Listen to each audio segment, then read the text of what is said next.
আসসালামু আলাইকুম, সবাই নিশ্চয়ই ভালো আছেন। আজকে আমি আপনাদের জন্য একটা মজার কেক তৈরি করে দেখাবো। এই কেকটা আমি বানিয়ে খেয়েও ফেলেছি, তাই ভাবলাম যে আপনাদের সাথে কেকটা শেয়ার করা দরকার। কেকটা খুবই মজা। ডিম ছাড়া কেক, পাইনাপেল ফ্লেভার ছাড়া কেক, কিন্তু পাইনাপেল ফান্টা দিয়ে কেকটা তৈরি করে দেখাবো।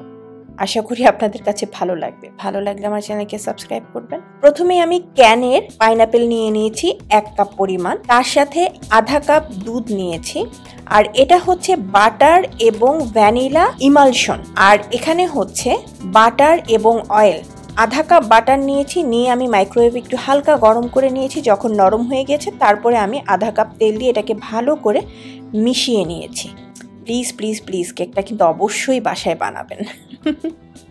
আর এইটা হচ্ছে পাইনাপেল ফান্টা। বাসায় পাইনাপেল ফান্টা ছিল, সেটাই নিয়ে নিয়েছি 1 কাপ পরিমাণ। আর এখন আমি দুধের সাথে 3 টেবিল চামচ ইয়োগার্ট দিয়ে দিচ্ছি। যে কোনো টাইপের ইয়োগার্ট আপনারা ইউজ করতে পারেন, তবে মিষ্টি না, এটা হচ্ছে টক ইয়োগার্ট।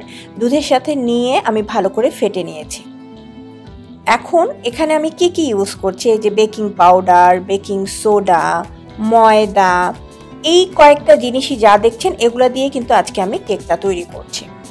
এখানে চিনি নিয়েছি আমি 1 কাপ আর 1/4 কাপ। যারা একটু মিষ্টি কম খাবেন সেই ক্ষেত্রে 1/4 কাপটা বাদ দিয়ে দিবেন, তাহলে শুধু 1 কাপ হবে। আর এখানে এক্সট্রা 1/4 কাপ চিনি নিয়েছি। এই যে পাইনাপেলটা নিয়েছি, এই পাইনাপেলটা একটু টক হয়, যার জন্য আমি এটার মধ্যে চিনিটাকে মিক্সড করে মাইক্রোওয়েভে 4 মিনিট এটাকে আমি ভালো করে গরম করে নিব। একসাথে 4 মিনিট দিব না, এটাকে আমি 1 মিনিট 1.5 মিনিট এরকম করে ভাগে ভাগে আমি 4 মিনিট এটাকে ভালো করে গরম করে নিব। মাইক্রোওয়েভ না থাকলে আপনারা চুলায় 4 মিনিট এটাকে ভালো করে জাল করে নেবেন। আমি মাইক্রোওয়েভ থেকে 4 মিনিট এটাকে গরম করে আমি বের করে নিয়েছি। এখন বেশ গরম, এটাকে এখন আমি ঠান্ডা করে নিব। এখন হচ্ছে মোটামুটি সব কিছু রেডি। আমি এখন কেকটাকে তৈরি করার জন্য সব কিছু একটা বোলের মধ্যে ঢেলে নিচ্ছি। যে দই আর দুধ মিশ্রিত, সেটা একটা বোলে ঢেলে নিলাম। একটু ভালো করে আবার হুইস্ক দিয়ে ফেটিয়ে নিচ্ছি। এটার জন্য কোনো বিটার মেশিন বা কোনো মিক্সচার মেশিনের কোনো দরকার নেই, হাত দিয়ে জাস্ট একটু হালকা ফেটে নিলেই হবে। হালকা করে আমি জাস্ট 1 মিনিটের মতো হ্যান্ড বিটার দিয়ে একটু ফেটে নিয়েছি। তারপর যে পাইনাপেল যে ফান্টাটা ছিল, সেই ফান্টা আমি এখানে 1 কাপ পরিমাণ নিয়েছি, সেটা এখানে দিয়ে দিলাম। আর তেল এবং বাটার যুক্ত যেটা, সেটাও এখানে ঢেলে দিলাম। এখন ঢেলে ভালো করে মিশিয়ে নিচ্ছি। এখন হচ্ছে যে যেই জিনিসগুলো আছে সেই জিনিসগুলো সব একসাথে মিশিয়ে ফেলা। চিনিটুকু পুরাটা দিয়ে দিলাম। চিনিটা গলে যাওয়া পর্যন্ত এটা কিন্তু ভালো করে মিশিয়ে নিতে হবে। আমি আবারও বলছি যে আপনাদের কাছে হয়তো মনে হতে পারে কেকটা কেমন না কেমন হবে, কোনো ধরনের কোনো ফ্লেভার নাই, কিন্তু আমি বলবো ফান্টা দিয়েও এই কেকটা করে একবার খেয়ে দেখেন প্লিজ।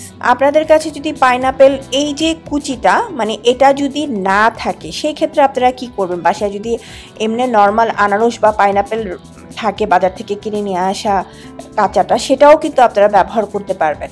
এবং সেটাও যদি না থাকে তাহলে শুধু ফান্টা দিয়েও কিন্তু এই কেকটা তৈরি করা যাবে। এখন এখানে আমি দিয়ে দিচ্ছি লবণ। 8/1 চা চামচ করে দুবার আমি এখানে লবণটাকে দিয়েছি। আপনারা একবারে দিতে চাইলে 4/1 চা চামচ দিতে পারবেন। ভালো করে লবণটাকে একটু মিশিয়ে নিচ্ছি, মানে গলে যাওয়া পর্যন্ত। তারপর এখানে দিয়ে দিচ্ছি বাটার ভ্যানিলা ইমালশন 1 চা চামচ। আপনাদের কাছে এই ফ্লেভারটা না থাকলে আপনারা শুধুই ভ্যানিলা ফ্লেভার ব্যবহার করতে পারবেন। এখানে আমি 2 কাপ পরিমাণ ময়দা নিয়েছি, তার সাথে 2 চা চামচ বেকিং পাউডার দিয়ে দিচ্ছি, আরও দিয়ে দিচ্ছি আধা চা চামচ খাবার সোডা। অবশ্যই এখানে খাবার সোডাটা ব্যবহার করতে হবে। এখন এই ময়দার সাথে ভালো করে মিশিয়ে নিচ্ছি। আমি একটা চালনির সাহায্যে ময়দাটাকে একটু চেলে একবারে এখানে যে লিকুইডটা আমি রেডি করে রেখেছি সেখানে দিয়ে দিচ্ছি। আমি প্রথমে এই ময়দা এবং লিকুইড সব একসাথে খুব ভালো করে মিশিয়ে দিব। আপনারা এক সাইডে দেখছেন আরও কিছু ময়দা দেখা যাচ্ছে। এই ময়দাটা আমি পরে অ্যাড করব, একসাথে করব না। খুব ভালো করে মিশিয়ে নিচ্ছি। এটা মিশানোর জন্য এক সাইড থেকে বা নর্মাল আমরা যে কেক করি একটু খুব সাবধানতা অবলম্বন করি, এটার জন্য আসলে ওরকম কোনো কিছুই করতে হবে না। কেকের বেটারটা ভালো করে মিশানোর পরে আমার কাছে মনে হলো যে বেটারটা একটু লিকুইডি ভাব রয়ে গিয়েছে, তাই এখানে আরেকটু ময়দা মিশাতে হবে। ওই যে আধা কাপ ময়দা আমি রেখেছি, সেই আধা কাপ ময়দা এখন চালনির সাহায্যে আমি একটু চেলে এখন এটাকে মিশিয়ে নিব। তাহলে এখানে এখন দেখা যাচ্ছে টোটাল 2.5 কাপ পরিমাণ ময়দা লেগেছে। আপনারা তাহলে একবারেই যখন করবেন কেকটা 2.5 কাপ পরিমাণ ময়দা নিয়ে এই কেকটা তৈরি করে নেবেন। ভালো করে মিশিয়ে নিচ্ছি। এখানে আমি অরেঞ্জ কালার দিয়ে দিচ্ছি 3 ফোঁটা, এর থেকে বেশি দেওয়ার দরকার নেই। আপনাদের কাছে যদি মনে হয় যে আরেকটু ইয়েলো কালার করবেন সেই ক্ষেত্রে আরেকটু অল্প একটু কালার দিবেন, বেশি দিলে আবার অরেঞ্জ কালার চলে আসবে। এখন এই মোল্ডের মধ্যে আমি কিন্তু তেল নিয়ে তেলটাকে ভালো করে ব্রাশ করে নিচ্ছি। আমার মোল্ডের যে সাইজটা সেটা 10 ইঞ্চি ওয়াইড আর ডিপথ হচ্ছে প্রায় 3 ইঞ্চির থেকে একটু কম। এক্সট্রা যে তেলটা আছে সেটা আমি কেকের যে ব্যাটারটা তৈরি করে রেখেছি সেটা এখানে ঢেলে দিলাম, ফেলে দেওয়া ঠিক হবে না, তাই কেকের ওই তেলটা ওখানে ইউজ করে ফেললাম। এখন যেটা করব সেখানে হচ্ছে শুকনা ময়দা এখানে ছিটিয়ে নিব যেন কেকটা মোল্ড আউট করতে খুব ইজি হয়, কারণ আমি এখানে কোনো কাগজ বিছাতে পারবো না। এটা নর্মাল যে আমরা কেকের মোল্ড ইউজ করি চারকোনা বা গোল যেটাই, ওইরকম না বলে এখানে কোনো কাগজ বিছানো যাবে না। সেই জন্য আমি তেল দিয়ে এখানে একটা পার্চমেন্ট পেপারের মতো আমি এটাকে তৈরি করে নিচ্ছি যেন খুব সহজে মোল্ড আউট হয়ে যায় কেকটা। আর যদি এরকম হয় ফুলের মতো মোল্ড হয় সেই ক্ষেত্রে অনেক সময় একটু পুরানো হলে যেটা হয় যে অনেক বেশি পুরানো হয়ে গেলে কেকটা কিন্তু লেগে যাওয়ার চান্স থাকে, তো ওই দিকটাও কিন্তু খেয়াল রাখতে হবে। এরকম তেল দিয়ে সেই জন্য এটা যদি করে নেই তাহলে খুব তাড়াতাড়ি মোল্ড আউট হয়। আর একেবারে নতুন যদি মোল্ড হয় তাহলে কিন্তু শুধু তেল ব্রাশ করে নিলেই হবে, কোনো ময়দা ছিটানোর কোনো প্রয়োজন নেই। এখন আমার মোল্ড রেডি, তার মধ্যে আমি কেকের ব্যাটারটা ঢেলে দিলাম।